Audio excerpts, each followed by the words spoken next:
سوال ہے کہ وہ کام وہ اعمال جو نواقض وضو نہیں ہیں ان کو بتا رہے ہیں ہم دلیل سے، جس میں نمبر 2 ہے محض شک کی بنا پر دوبارہ وضو کرنا ضروری نہیں ہے۔ حضرت ابو ہریرہ رضی اللہ عنہ سے مروی ہے کہ رسول اللہ صلی اللہ علیہ وسلم نے فرمایا، جب تم میں سے کوئی اپنے پیٹ میں ہوا کی حرکت محسوس کرے اور فیصلہ کرنا مشکل ہو جائے کہ آیا پیٹ سے کوئی چیز خارج ہوئی ہے یا نہیں، تو ایسی صورت میں وضو کے لیے وہ مسجد سے ہرگز باہر نہ نکلے حتیٰ کہ آواز نہ سن لے یا اسمیل محسوس نہ کرے۔ اس صحیح مسلم کی حدیث ہے، حدیث نمبر 362۔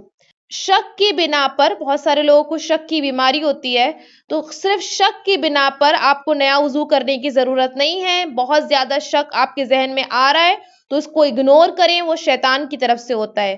تو محض شک کی بنا پر وضو نہیں ٹوٹتا ہے۔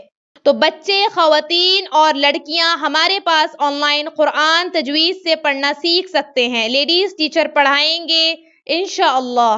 بچوں کو دعائیں، نماز، سیرت، طہارت اور آداب بھی سکھائے جائیں گے۔ بڑی لڑکیوں اور خواتین کو طہارت کے مخصوص مسائل اور نماز کے مسائل بھی سکھائے جائیں گے، اور جو ضروری تعلیم و تربیت ہے وہ بھی کی جائے گی۔ آن لائن پڑھنے کے لیے 8106126040 پر واٹس ایپ کریں، یا تعلیم.ایجوکیشن ویب سائٹ وزٹ کریں، یا آن لائن تعلیم یوٹیوب چینل وزٹ کریں اور دوسروں کو شیئر کریں۔